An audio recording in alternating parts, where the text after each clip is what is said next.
جنازہ کو تیار کرنے سے لے کر جنازہ کو دفن کے لیے لے جانے تک کے تمام مراحل میں غیر ضروری تاخیر نہیں کرنی چاہیے۔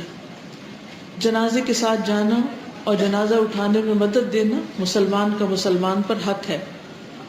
جنازے کے ساتھ جانے والے خاموش رہیں۔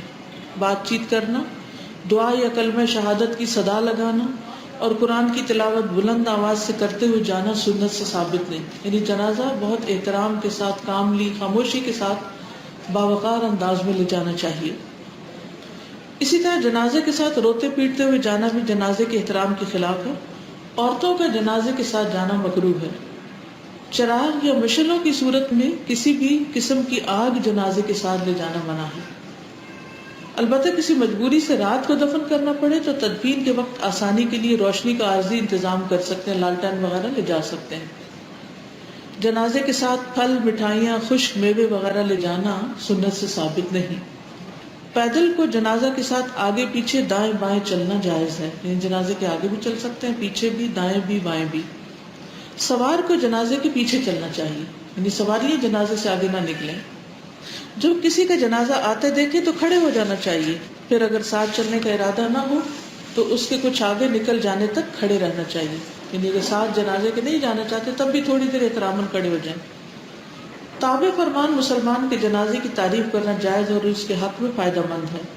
قبرستان پہنچ کر جب تک جنازہ زمین پر نہ رکھا جائے اس وقت تک بیٹھنا منع ہے، کھڑے رہیں سب۔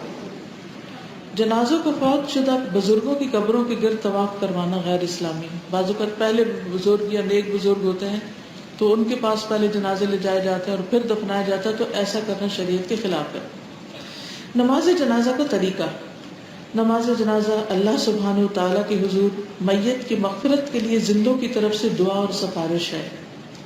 نماز جنازہ کے لیے حاضری جتنی زیادہ ہو میت کے حق میں اتنا ہی اچھا ہے۔ مندرجہ ذیل اوقات میں نماز پڑھنے اور میت دفن کرنے سے منع کیا گیا ہے۔ جب سورج طلوع ہو رہا، جب عین دوپہر ہو، جب تک کہ وہ ڈھل نہ جائے، جب سورج غروب ہو رہا ہو، حتیٰ کہ وہ پوری طرح غروب نہ ہو جائے۔ نماز جنازہ میں شریک ہونا باعث اجر و ثواب ہے۔ مسجد سے ملحق عیدگاہ وغیرہ میں نماز جنازہ پڑھانا جائز ہے۔ اگر بارش یا کوئی اور مجبوری ہو تو مسجد کے اندر بھی پڑھا سکتے ہیں۔ غائبانہ نماز جنازہ بھی پڑھی جا سکتی۔ نماز جنازہ کے لیے بھی باوضو اور قبلہ رخ ہونا شرط ہے، یعنی نماز جنازہ بھی عام نمازوں کی طرح قبلے کی طرف منہ کر کے پڑھی جائے گی۔ اس نماز میں صفوں کی تعداد طاق رکھی جائے گی، البتہ لوگ تھوڑے ہوں تو 1 یا 2 صفیں بھی کافی ہیں، یعنی 1، 3، 5، 7 اس طرح ہو تو بہتر ہے۔ امام کو مرد میت کے سر کے مقابل اور عورت کے وسط کے مقابل کھڑا ہونا چاہیے۔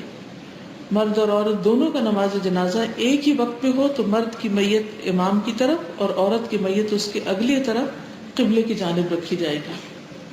نماز جنازہ کے لیے نہ اذان ہے نہ ہی اقامت۔ اس نماز میں 4 تکبیروں کے صرف قیام ہے، نہ رکوع ہے اور نہ سجدہ۔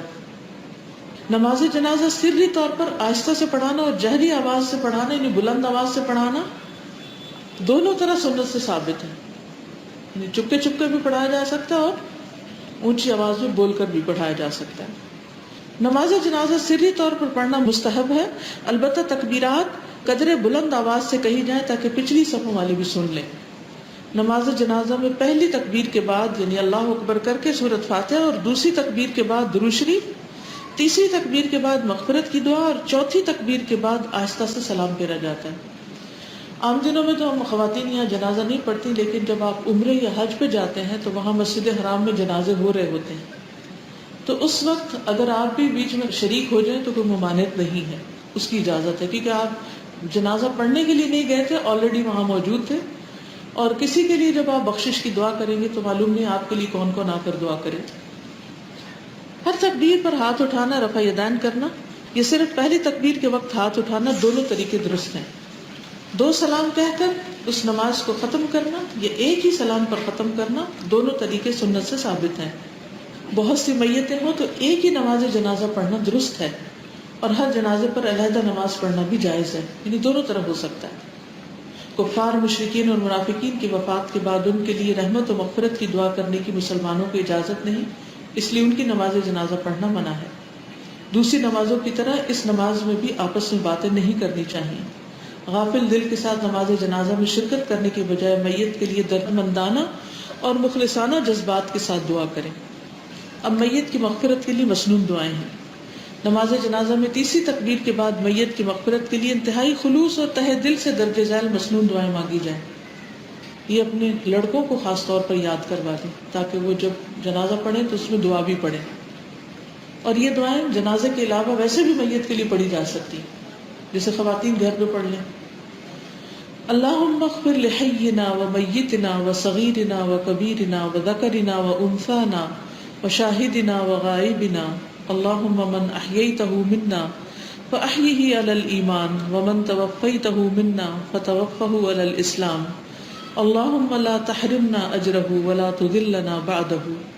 اے اللہ ہمارے زندوں اور ہمارے مردوں کو بخش دے، اور ہمارے چھوٹوں کو اور ہمارے بڑوں کو، اور ہمارے مردوں کو اور ہماری عورتوں کو، ہمارے حاضر اور ہمارے غائب لوگوں کو بھی بخش دے.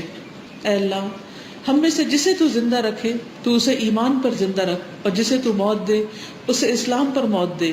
اے اللہ ہمیں اس کے اجر سے محروم نہ رکھ، اور اس کے بعد ہمیں گمراہ بھی نہ کرنا. اللہم اغفر لہ وارحمہ واعف عنہ واکرم نزلہ ووسع مدخلہ واغسلہ بالماء والثلج والبرد ونقه من الخطايا كما نقيت الثوب الأبيض من الدنس وأبدله دارا خيرا من داره وأهلا خيرا من أهله وزوجا خيرا من زوجه وأدخله الجنة وأعذه من عذاب القبر ومن عذاب النار. اے اللہ اس میت کی بخشش فرما اور اس پر رحم فرما اور اس سے درگزر کر اور اسے معاف کر دے، اور اس کی اچھی مہمانی کر اور اس کے داخلے کی جگہ کشادہ کر دے، اور اسے پانی برف اور اولوں سے دھو ڈال اور اسے خطاؤں سے اس طرح صاف کر دے جیسے تو سفید کپڑا میل کچیل سے صاف کر دیتا ہے، اور اسے اس کے گھر سے بہتر گھر اور اس کے گھر والوں سے بہتر گھر والے اور اس کے زوج سے بہتر زوج عطا فرما، اور اسے جنت میں داخل فرما، اور اسے عذاب قبر اور آگ کے عذاب سے بچا لے. کتنی خوبصورت دعا ہے یہ. اللہم عبدک وابن امتک احتاج الی رحمتک وانت غنی عن عذابہ ان کان محسنا فزد فی احسانہ وان کان مسیئا فتجاوز عنہ. اے اللہ تیرا بندہ اور تیری بندی کا بیٹا تیری رحمت کا محتاج ہے، اور تو اس کے عذاب سے بے پرواہ ہے. اگر یہ نیک تھا تو اس کی نیکیوں میں اضافہ فرما، اور اگر برا تھا تو اسے معاف کر دے. ایک اور دعا ہے اللہم ان فلان ابن فلان فی ذمتک وحبل جوارک فقہ من فتنة القبر وعذاب النار وانت اہل الوفاء والحق اللہم فاغفر لہ وارحمہ انک انت الغفور الرحیم. اس دعا میں فلاں بن فلاں کی جگہ میت اور اس کے والد کا نام لیا جائے گا، جیسے عبداللہ بن عزیز. اے اللہ بے شک فلاں بن فلاں تیرے ذمے اور تیری پناہ میں ہے، بس اسے قبر کی آزمائش اور آگ کے عذاب سے بچا، اور تو وفا اور حق کا اہل ہے. اے اللہ بس اسے بخش دے اور اس پر رحم کر، یقیناً تو بہت ہی بخشنے والا بے حد مہربان ہے. وضاحت: عورت میت کے لیے دعاؤں میں ہو کی جگہ ہاں پڑھا جائے گا، اور اگر ویسے بھی پڑھ لیں اور نیت میں میت عورت ہے تو کوئی حرج نہیں. خواتین چونکہ نماز جنازہ میں شریک نہیں ہو سکتی، اس لیے ان کے لیے میت کے گھر میں فارغ بیٹھنے اور دنیا کی باتیں کرنے سے بہتر ہے کہ یہ مصنون دعائیں پڑھتی رہیں اور اجر و ثواب حاصل کریں. تدفین: سیدنا ابو ہریرہ بیان کرتے ہیں کہ رسول اللہ صلی اللہ علیہ وسلم نے فرمایا: من شہد الجنازۃ حتی یصلی فلہ قیرات ومن شہد حتی تدفن کان لہ قیراتان قیل وما القیراتان قال مثل الجبلین العظیمین. جو شخص جنازے میں نماز ہونے تک شامل رہے اس کو 1 قیرات کے برابر ثواب ملے گا، اور جو دفن ہونے تک رہے اس کو 2 قیرات کے برابر ثواب ملے گا. پوچھا گیا کہ 2 قیرات کتنے ہوں گے؟ فرمایا کہ 2 عظیم پہاڑوں کے برابر. اتنا بڑا اجر ہے جنازہ پڑھنے کا. ابن عمر نماز جنازہ پڑھا کر واپس آ جاتے تھے. جب ان کو ابو ہریرہ کی حدیث پہنچی تو فرمایا: ہم نے بہت سے قیرات ضائع کر دیے. مسلمان میت کے لیے لحد یعنی بغلی قبر بنانا افضل ہے. قبر گہری اور صاف ستھری ہونی چاہیے. دن کے اوقات میں دفنانا مستحب اور مجبوری میں رات کے وقت دفن کرنا جائز ہے. میت کو قبر میں اتارنے والے حضرات مضبوط اور پرہیزگار ہونے چاہیے. میت ہلکی ہو تو 2 آدمی کافی ہیں، ورنہ حسب ضرورت 3 یا 4 آدمی بھی اتار سکتے ہیں. عورت کی تدفین کے وقت پردے کا انتظام کرنا ضروری ہے. جنازے کے ساتھ جانے والے اہل خانہ سے ایک بڑی چادر لے کر روانہ ہوں جو تدفین کے وقت تانی جائیں۔ میت کے قریبی محرم رشتہ دار قبر میں اتارنے کے زیادہ حقدار ہیں۔ خاوند اپنی بیوی کے میت کو قبر میں اتار سکتا ہے۔ میت کو پائنتی کی طرف سے یعنی پاؤں کی طرف سے قبر میں اتارا جائے گا، پھر میت کو دائیں پہلو پر قبلہ رخ کر کے لٹایا جائے گا، جیسے سوتے وقت ہم دائیں طرف سوتے ہیں۔ آخر میں کفن پر باندھی گئی گرہ کھول کر یہ مسنون الفاظ کہے جائیں گے: بسم اللہ وعلی ملت رسول اللہ صلی اللہ علیہ وسلم، اللہ کے نام کے ساتھ اور رسول اللہ صلی اللہ علیہ وسلم کے طریقے پر ہم اس کو رکھ رہے ہیں۔ حالت احرام میں فوت ہونے والے مرد کے علاوہ کسی میت کا چہرہ اور سر نہیں کھولا جائے گا۔ میت کو قبر میں اتارنے کے بعد لحد کو کچی اینٹوں کی دیوار سے بند کر سکتے ہیں، باقی جگہ بھرنے کے لیے وہی مٹی استعمال ہوگی جس میں نکالی گئی ہے۔ قبر پر موجود حاضرین کا دونوں ہاتھوں میں اکٹھے مٹی بھر بھر کر سر کی جانب سے 3 مرتبہ ڈالنا مسنون ہے۔ مٹی ڈالنے کے بعد تھوڑا پانی بھی چھڑک دینا چاہیے۔ سر کی طرف علامت کے طور پر پتھر رکھا جا سکتا ہے، مگر اس پر کتبہ لگانا، اس پر نام، تاریخ پیدائش اور وفات، شجرہ یا کوئی شاعری نما تحریر لکھوانا جائز نہیں۔ یہ پتھر فقط اتنا ہی بڑا ہونا چاہیے جسے ایک آدمی کوشش کر کے اٹھا سکے۔ تدفین کے بعد کچھ دیر تک وہیں ٹھہرنا اور میت کے لیے استغفار کرنا اور منکر نکیر کے سوالات پر ثابت قدم رہنے کی دعا کرنا سنت سے ثابت ہے۔ قبر کی شکل کوہان نما ہونی چاہیے، اونچائی نہ زیادہ بلند اور نہ زمین کے برابر ہو، زمین سے تقریباً 1 بالش کے برابر بلند ہو۔ قبر پکی بنانا، اس پر چبوترا، مزار، مسجد یا کسی بھی اور قسم کی تعمیر کرنا منع ہے، یعنی کہ گنبد وغیرہ نہیں بنانی چاہیے قبروں پر۔ برکت والے مقامات پر فوت ہونے اور وہیں دفن کیے جانے کی آرزو رکھنا جائز ہے، مگر اس کے لیے میت کو خاص طور پر سفر کرانا درست نہیں۔ آبائی علاقے سے دور وفات پانے والوں کو وہی دفن کرنا بہتر ہے جہاں وفات ہوئی، کیونکہ وہ اس کے لیے اتنا ہی جنت کا حصہ بن جاتی ہے وہ جگہ۔ مسلمان کو کافر اور کافر کو مسلمان کے ساتھ دفن نہ کیا جائے، دونوں کے قبرستان بھی الگ ہونے چاہیے۔ ضیافت کا اہتمام، میت کے اپنے اہل و عیال مقامی ہوں یا دوسرے شہروں سے آئیں، ان کے لیے کھانے کا انتظام دوسرے قرابت داروں، پڑوسیوں یا دوستوں کو مل کر کرنا چاہیے۔ 3 دن تک ایسا کرنا مسنون ہے۔ میت والے گھر میں لوگوں کے دل نرم ہوتے ہیں اور خشیت الہی کی طرف نسبتاً زیادہ مائل ہوتے ہیں، ایسے موقع پر انہیں اللہ، قرآن اور سنت رسول صلی اللہ علیہ وسلم سے جوڑنا نہایت مفید ہو سکتا ہے۔ نیز ایسے ماحول میں لوگ دین کی باتیں سننا بھی چاہتے ہیں، لہٰذا انہیں نہایت سلیقے اور حکمت بھرے انداز سے اللہ رب العزت کے پیغامات یعنی قرآن سیکھنے کی دعوت دیں، بلکہ ہو سکے تو کچھ چھپا ہوا علمی مواد بھی فی سبیل اللہ تقسیم کر دینا چاہیے تاکہ لوگ مزید تعلیم حاصل کر سکیں۔ لیکن خاص طور پر درس کا اہتمام کرنا یا میت کے لیے درس کروانا یہ پھر بدعت میں شمار ہو جاتا ہے۔ جو لوگ آلریڈی بیٹھے ہوئے ہیں، فارغ ہیں، ان کو کوئی اچھی بات سنا دینے میں حرج نہیں۔ زیارت قبور، آخرت اور اپنی موت کی یاد تازہ رکھنے کے علاوہ مدفون مسلمانوں کے لیے دعا اور استغفار کرنے کے ارادے سے زیارت قبور کو جانا جائز ہے۔ دنیا کی رغبت کم اور آخرت کی فکر زیادہ کرنے کی غرض سے عورتیں بھی کبھی کبھار قبرستان جا سکتی ہیں، بشرطے وہاں صبر اور ہمت کا مظاہرہ کریں اور آہ و بکا سے بچیں، لیکن کثرت سے عورتوں کا قبرستان جانا منع ہے۔ اور اس میں آپ یہ بھی کر سکتے ہیں کہ قبرستان کی دیوار کے پاس کھڑے ہو کر قبروں کو دیکھ کر عبرت حاصل کریں، اپنی موت کو یاد کریں، ان کے لیے اور اپنے لیے دعا کریں اور آ جائیں۔ زیارت قبور کے موقع پر مسنون طریقہ یہ کہ پہلے اہل قبور کو سلام کیا جائے، اس کے بعد قبلہ رخ ہو کر ان کے لیے اور اپنے لیے مسنون دعا استغفار کی جائے۔ السلام علیکم اہل الدیار من المؤمنین والمسلمین وإنا ان شاء اللہ للاحقون، اسأل اللہ لنا ولکم العافیہ۔ السلام علیکم اس گھر کے مسلمان اور مومن رہنے والوں، ہم بھی انشاءاللہ آنے والے ہیں، میں اللہ تعالیٰ سے اپنے اور تمہارے لیے عافیت کا سوال کرتا ہوں۔ پھر اسی طرح ایک حدیث ہے، جس نے کسی میت کو غسل دیا پھر اس کی پردہ پوشی کی، اس کو 40 مرتبہ معاف کیا جائے گا۔ جس نے کسی میت کو کفن پہنایا، اللہ اس کو جنت کا ریشم اور استبرق پہنائے گا۔ جس نے کسی میت کے لیے قبر کھودی اور اس میں اس کو دفن کیا، اس کو اس شخص کی طرح اجر دیا جائے گا جو اس سے قیامت تک کے لیے مکان میں بسا دیتا ہے۔ اب میت کے جانے کے بعد اس کے ثواب کے لیے کچھ کرنا، یہ بھی ہمیں پتہ ہونا چاہیے، کیونکہ پھر بعد میں طرح طرح کی رسمیں ہونے لگتی ہیں، ان کی بجائے مسنون طریقے کیا ہیں ان کا ذکر ہے اب یہاں۔ ایصال ثواب، ایصال ثواب کا مطلب ہوتا ہے میت کو ثواب پہنچانا۔ ہر مسلمان کی یہ خواہش ہونی چاہیے کہ دنیا سے جانے کے بعد بھی اس کی نیکیوں میں اضافے کا سلسلہ کسی نہ کسی طرح جاری رہے، تاکہ وہ آخرت میں بلند درجات تک پہنچ سکے۔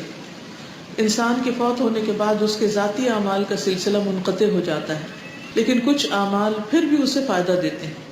ان میں سے ایک تو وہ نیک اعمال ہیں جو انسان اپنی زندگی میں خود کر جاتا ہے، تو وہ بعد میں اس کے لیے فائدہ مند ہے، اور ان پر اجر و ثواب کا سلسلہ بعد میں بھی جاری رہتا ہے۔ دوسرے وہ نیک اعمال ہیں جو لواحقین میت کے ایصال ثواب کی نیت سے کرتے ہیں، میت کو ثواب پہنچانے کے لیے کرتے ہیں۔ رسول اللہ صلی اللہ علیہ وسلم نے فرمایا، جب انسان فوت ہو جاتا ہے تو 3 اعمال کے سوا اس کے تمام اعمال کا سلسلہ منقطع ہو جاتا ہے۔ صدقہ جاریہ، یا وہ علم جس سے فائدہ اٹھایا جاتا رہے، یا نیک اولاد جو اس کے لیے دعا کرتی رہے۔ یہ 3 چیزیں فائدہ دیتی ہیں مرنے کے بعد بھی۔ صدقہ جاریہ یعنی زندگی میں ایسی جگہ مال لگائیں کہ بعد میں بھی وہاں اچھے کام ہوتے رہیں، یا کسی کو کچھ سکھائیں، یا کوئی کتاب لکھیں، پڑھائیں، یا کوئی دینی لٹریچر اس تک پہنچائیں، تو انشاءاللہ جب تک وہ پڑھے گا، عمل کرے گا، آپ کو اجر ملے گا۔ اور پھر نیک اولاد، بچوں کی اچھی تعلیم و تربیت کرے تاکہ مرنے کے بعد وہ آپ کو دعائیں دیں۔ سیدنا ابو ہریرہ سے روایت ہے کہ رسول اللہ صلی اللہ علیہ وسلم نے فرمایا، مومن کو وفات کے بعد جو نیک عمل پہنچتے ہیں ان میں یہ بھی ہیں، وہ علم جس کی اس نے تعلیم دی اور اسے پھیلایا، نیک اولاد جو پیچھے چھوڑی، قرآن مجید کا نسخہ جو کسی کو وراثت میں دیا، مسجد جو اس نے تعمیر کی، مسافر خانہ جو اس نے قائم کیا، نہر جو اس نے جاری کی، یا صدقہ جو اس نے اپنی زندگی میں صحت کی حالت میں اپنے مال سے نکالا، ان سب کا ثواب اس کی موت کے بعد اسے ملتا رہتا ہے۔ نیک اعمال کا ثواب جاریہ، وہ نیک اعمال جو اب لوگ اپنی زندگی میں کر جاتے ہیں، ان پر اجر کا سلسلہ دنیا سے جانے کے بعد بھی ملتا رہتا ہے۔ مدرجہ ذیل نیک اعمال ہیں جو مرنے کے بعد آپ کو فائدہ دیں گے۔ صدقہ جاریہ، فی سبیل اللہ مال خرچ کرنا۔ صدقہ جاریہ سے مراد خیر و بھلائی کے ان کاموں میں مال خرچ کرنا ہے جن سے لوگوں کو فائدہ پہنچے، جیسے مسجد، اسکول، مدرسہ، مسافر خانہ، ہسپتال کی تعمیر، کوئی مفید دوا بنانا، پانی پلانے کا انتظام، کنواں کھدوانا، سایہ دار یا پھلدار درخت لگوانا۔ کم از کم زندگی میں ایک درخت ضرور لگوائیں، وہ درخت جب تک قائم رہے گا، اور آپ کو نہیں پتا، ہو سکتا ہے وہ درخت 50 60 100 سال بعد قائم رہے، تو جب تک وہ قائم رہے گا، وہ جو آکسیجن دیتا رہے گا یا سایہ دیتا رہے گا، اگر پھلدار درخت پھل دے گا تو وہ سارا آپ کے ثواب میں لکھا جائے گا۔ رسول اللہ صلی اللہ علیہ وسلم نے فرمایا، بہترین صدقات میں سے اللہ کی راہ میں کسی خیمے کا سایہ مہیا کرنا، یا اللہ کے راستے میں کوئی خادم ہبہ کرنا، یا اللہ کی راہ میں کسی نر جانور پر کسی کو سوار کرنا، یعنی سواری دینا، کسی کی ٹرانسپورٹ کا انتظام کرنا، کوئی نیکی کے کام کے لیے نکلا ہے اس کو اپنی گاڑی دینا، یا پیٹرول کا انتظام کرنا، یا کرائے کا انتظام کرنا۔ نمبر 2، مسجد تعمیر کرنا۔ رسول اللہ صلی اللہ علیہ وسلم نے فرمایا، جس نے اللہ کے لیے قطعات پرندے کے گھونسلے جتنی یا اس سے بھی چھوٹی مسجد بنائی تو اللہ تعالیٰ اس کے لیے جنت میں گھر تیار کرے، اور یہ گھونسلے بالکل چھوٹا سا ہوتا ہے، یہ چھوٹی سے چھوٹی مسجد جس میں 2-3 لوگ نماز پڑھ لیں، چھپر کی، جھگی کی، اور اگر اللہ توفیق دے تو بڑی سے بڑی، تو نیت ضرور کر لیں، یا کہیں تعمیر ہو رہی ہے تو اس میں حصہ ڈال لیں۔ رسول اللہ صلی اللہ علیہ وسلم نے فرمایا، جو شخص اللہ کے لیے کوئی مسجد بنائے گا تو اللہ تعالیٰ اس کے لیے اسی طرح کا جنت میں گھر بنا دے گا۔ تو مسجد خوبصورت بھی بنوانی چاہیے۔ پانی کا انتظام کرنا۔ رسول اللہ صلی اللہ علیہ وسلم نے فرمایا، جس نے کوئی کنواں کھدوایا، پھر جو بھی پیاسا جاندار اس میں سے پانی پیے گا، خواہ وہ جن ہو، انسان ہو، یا کوئی پرندہ ہو، تو قیامت تک اللہ تعالیٰ اس شخص کو اجر دیتا رہے گا۔ کنواں کھدوانے کے علاوہ دیگر طریقوں کے ذریعے پانی کا انتظام کرنا بھی باعث ثواب ہے، مثلا ہینڈ پمپ، الیکٹرک کولر وغیرہ لگوانا، ہسپتالوں میں لگوا سکتے ہیں، اور یہ جو بس سٹاپس وغیرہ ہیں وہاں لگوا سکتے ہیں۔ کوئی بھی جگہ جہاں لوگوں کو پانی کی ضرورت ہے یا پانی کی بوتلیں فراہم کی جا سکتی ہیں۔ درخت لگانا۔ رسول اللہ صلی اللہ علیہ وسلم نے فرمایا، جس مسلمان نے کوئی درخت لگایا تو جو اس درخت سے کچھ کھا گیا وہ اس کے لیے صدقہ ہے، جو اس میں سے چوری ہو گیا وہ بھی اس کے لیے صدقہ ہے، یعنی کوئی بھی لے جائے اس میں سے، جو درندوں نے کھا لیا وہ بھی اس کے لیے صدقہ ہے، جو پرندوں نے کھا لیا وہ بھی اس کے لیے صدقہ ہے، جو بھی اس میں کمی کرے گا مگر وہ اس کے لیے صدقہ ہوگا، انسان ہو، جن، چرند، پرند، کچھ بھی، وہ ثواب ہی ثواب ہے۔ مسافروں کی ضروریات کا خیال رکھنا۔ سیدنا عمرو بن حارث کہتے ہیں رسول اللہ صلی اللہ علیہ وسلم نے نہ دینار چھوڑے، نہ درہم، نہ غلام، نہ باندی، سوائے اپنے سفید خچر کے جس پر آپ سوار ہوا کرتے تھے، اور آپ کے ہتھیار اور کچھ زمین جو آپ نے اپنی زندگی میں مسافروں کے لیے وقف کر رکھی تھی۔ یعنی نبی صلی اللہ علیہ وسلم نے خود ایک زمین مسافروں کے لیے وقف ہے۔ اور مسلمانوں کی تاریخ میں مسافر خانے، تاریخی عمارتیں ہیں، کئی جگہ پر ان کے آثار ملتے ہیں۔ اب چونکہ ایسا دور آ گیا کہ ہر جگہ ایسے ریسٹورانٹس وغیرہ بن گئے ہیں کہ جہاں مسافر رک کر کچھ کھانے پینے کا انتظام کر لیتے ہیں۔ پہلے زمانے میں لوگ مسافروں کے لیے یہ انتظام فری کیا کرتے تھے۔ نبی کریم صلی اللہ علیہ وسلم نے فرمایا یہ مال سبز اور شیریں ہے اور مسلمان کا بہترین ساتھی ہے، جبکہ اس سے مسکین، یتیم اور مسافر کو دیا جائے۔ یعنی مال آپ کے حق میں اس وقت بہتر ہے جب آپ اس کو دوسروں پر بھی خرچ کریں، خصوصاً ضرورت مندوں پر، مسکین، یتیم اور مسافر۔ نفع بخش علم، قرآن و حدیث کی تعلیم دینا، امر بالمعروف اور نہی عن المنکر کرنا، دین کی نشر و اشاعت کے دیگر کام جیسے مستند دینی کتب لکھنا، درس و تدریس پر مشتمل کیسٹ سیریز وغیرہ کی تیاری، لیکچرز کی تیاری، مفید سائنسی ایجادات وغیرہ۔ رسول اللہ صلی اللہ علیہ وسلم نے فرمایا جو ہدایت کی طرف بلائے اس کے لیے اس کے برابر اجر ہے جو اس کی پیروی کرے، ان میں سے کسی کے اجر میں کچھ کمی نہ کی جائے گی۔ رسول اللہ صلی اللہ علیہ وسلم نے فرمایا بے شک اللہ، اس کے فرشتے، آسمانوں اور زمین کی ہر چیز، یہاں تک کہ اپنے بلوں میں موجود چیونٹیاں اور مچھلیاں لوگوں کو خیر کی تعلیم دینے والے کے لیے دعا کرتے ہیں۔ یعنی اللہ تعالیٰ اس کی تعریف فرماتے ہیں ملائے اعلیٰ میں، اس کے لیے رحمت اس پر بھیجتے ہیں۔ اللہ کا دعا کرنا ہی ہوتا ہے۔ دعا ایک عبادت ہے، اللہ تعالیٰ عبادت نہیں کرتے، اس لیے یہاں دعا کا معنی یہ نہیں ہے جو ہم انسان کرتے ہیں، یعنی اللہ تعالیٰ کی رحمت آتی ہے اس شخص پر۔ تو آپ دوسروں کے لیے خیر و بلائی کا کام کریں، کیونکہ آپ دیکھیے کہ جب خیر کی تعلیم عام ہوتی ہے تو لوگوں کو اچھے برے کا فرق پتہ چلتا ہے، حلال حرام، ناجائز جائز کا پتہ چلتا ہے، لوگوں کی زندگیاں سنورتی ہیں، لوگوں کی پریشانیاں ختم ہوتی ہیں، ان کے دکھ درد دور ہوتے ہیں، وہ ایک کوالٹی لائف گزارتے ہیں۔ تو جب آپ اس میں ان کی مدد کرتے ہیں تو اللہ سبحانہ وتعالیٰ آپ پر اپنی رحمت بھیجتے ہیں۔ اور پھر آپ دیکھیے آسمانوں اور زمین کی ہر چیز، یہاں تک کہ بلوں میں چونٹیاں اور مچھلیاں پانی میں، وہ بھی دعائیں کرتی۔ آسمانوں میں کیا چیزیں ہیں؟ فرشتے اور ستارے، سیارے، گیلیکسیز، کتنے ہیں ستارے؟ ان گنت۔ یعنی اس سے بڑا خیر و بھلائی کا اور کام کیا ہو سکتا ہے؟ تو اس کے لیے کوئی ضروری نہیں کہ بہت بڑی کوئی مجلس لگائی جائے پھر ہی آپ کسی کو خیر و بھلائی کی تعلیم دیں۔ کوئی بھی شخص ہو، کسی کے ساتھ بھی آپ یہ بھلائی کر سکتے ہیں۔ مال و دولت ہر ایک کے پاس نہیں ہوتا کہ وہ دوسرے پہ خرچ کر سکے، لیکن علم سیکھ کر دوسروں کو سکھانا ہر ایک اس میں حصہ ڈال سکتا ہے۔ اب مثلاً آج کی یہ کتابیں آپ کو دی گئی، یہ ایک ثواب جاریہ کا کام ہے، صدقہ جاریہ کا کام ہے۔ آپ کسی کی وفات کے موقع پر یہ کتابیں لے کر آگے اوروں کو جو آنے والے ان کو بانٹتے ہیں، ان میں سے کوئی ایک اٹھتا ہے وہ آگے اوروں کو بانٹتا ہے، ان میں سے کوئی ایک، تو سلسلہ کہاں سے شروع ہوا؟ اس ایک کتاب سے، اور اس سے پیچھے لکھنے والوں سے، چھاپنے والوں سے، تو سارے ثواب میں شریک ہو گئے۔ اس طرح خیر پھیلتی۔ نیک اولاد کی صحیح تربیت کرنے والا قیامت تک اس کی کمائی وصول کرتا رہے گا۔ رسول اللہ صلی اللہ علیہ وسلم نے فرمایا بے شک سب سے پاکیزہ چیز جسے انسان کھاتا ہے وہ اس کے ہاتھوں کی کمائی ہے، اور اس کی اولاد بھی اس کی کمائی میں سے ہے۔ رسول اللہ صلی اللہ علیہ وسلم نے فرمایا بلا شبہ اللہ تعالیٰ جنت میں نیک آدمی کا درجہ بلند فرماتا ہے، تو وہ عرض کرتا ہے اے میرے رب یہ درجہ مجھے کیسے حاصل ہوا؟ تو اللہ تعالیٰ فرماتا ہے تیری اولاد کی تیرے لیے دعائے مغفرت کی وجہ سے، نہیں تیرے بچے تیرے لیے دعا کرتے ہیں اس لیے تمہارے درجات بلند ہو رہے ہیں۔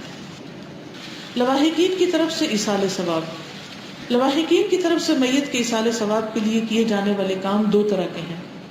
نمبر ایک، وہ کام جو مرنے والے کے ذمہ فرض تھے مگر بیماری یا کسی اور مشکل کی وجہ سے وہ انہیں نہ کر سکا، ایسے کام مندرجہ ذیل ہیں۔ میت کے چھوٹے ہوئے روزے رکھنا، رسول اللہ صلی اللہ علیہ وسلم نے فرمایا جو شخص فوت ہو جائے اور اس کے ذمے کچھ روزے ہوں تو اس کا ولی اس کی طرف سے روزے رکھے، لیکن اگر وہ بھی رکھنے کے قابل نہ تو پھر کیا کیا جا سکتا؟ فدیہ دیا جا سکتا۔ سیدنا ابن عباس سے روایت ہے، ایک آدمی نبی صلی اللہ علیہ وسلم کے پاس آیا تو کہا، اے اللہ کے رسول، میری والدہ فوت ہو گئی ہیں اور ان کے ذمے 1 ماہ کے روزے تھے، کیا میں ان کی طرف سے روزے رکھ لوں؟ آپ نے فرمایا ہاں، بس اللہ کا قرض زیادہ حقدار ہے کہ اسے ادا کیا جائے، لیکن نمازوں کی قضا کا کوئی حکم ایسا نہیں ملتا۔ میت کی نظر پوری کرنا۔ سیدنا سعد بن عبادہ نے رسول اللہ صلی اللہ علیہ وسلم سے پوچھا، بے شک میری والدہ وفات پا گئی ہیں، ان کے ذمے نظر تھی جو وہ پوری نہیں کر سکی، تو رسول اللہ صلی اللہ علیہ وسلم نے فرمایا تم ان کی طرف سے نظر پوری کر دو، یعنی ایک دوسرے کو منت مانی ہوئی ہے تو وہ پوری کرنی چاہیے۔ میت کی طرف سے حج کرنا۔ سیدنا ابن عباس سے روایت ہے کہ ایک عورت نبی صلی اللہ علیہ وسلم کی خدمت میں حاضر ہوئی اور عرض کیا، میری ماں نے حج کرنے کی نظر مانی تھی لیکن حج کرنے سے پہلے فوت ہو گئی، کیا میں ان کی طرف سے حج ادا کر دوں؟ آپ صلی اللہ علیہ وسلم نے فرمایا ہاں، اس کی طرف سے حج ادا کر دو، اور فرمایا کہ تمہارا کیا خیال ہے، اگر تمہاری والدہ پر قرض ہوتا تو کیا تم ادا کرتی؟ اس نے کہا ہاں، تو آپ نے فرمایا اللہ کا قرض ادا کرو، کیونکہ اللہ زیادہ حقدار ہے کہ اس کا قرض ادا کیا جائے۔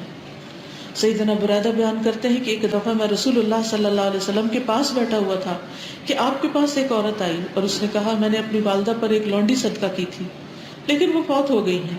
آپ صلی اللہ علیہ وسلم نے فرمایا تجھے ضرور اجر ملے گا، اور وہ لونڈی اس نے تجھ پر میراث کی صورت میں لوٹا دی ہے۔ پھر اس نے کہا، اے اللہ کے رسول صلی اللہ علیہ وسلم، میری والدہ کے ذمے 1 ماہ کے روزے تھے، کیا میں ان کی طرف سے روزے رکھوں؟ آپ نے فرمایا تو ان کی طرف سے روزے رکھ لے۔ پھر اس نے کہا، انہوں نے کبھی حج نہیں کیا تھا، کیا میں ان کی طرف سے حج کر لوں؟ آپ نے فرمایا تو ان کی طرف سے حج کر لے، لیکن نماز کا کوئی ایسا ذکر نہیں۔ میت کا قرض اتارنا۔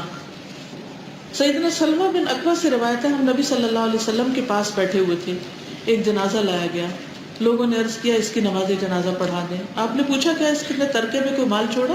لوگوں نے کہا نہیں۔ آپ نے فرمایا کیا اس پر کسی کا قرض ہے؟ لوگوں نے بتایا 3 دینار ہے۔ اس پر آپ نے فرمایا پھر تم اپنے ساتھی کی نماز جنازہ خود ہی پڑھ لو۔ ابو قتادہ نے کہا، اللہ کے رسول صلی اللہ علیہ وسلم، آپ اس کی نماز جنازہ پڑھا دیں، میں اس کا قرضہ ادا کر دوں گا۔ تو آپ نے اس کی نماز جنازہ پڑھا دی۔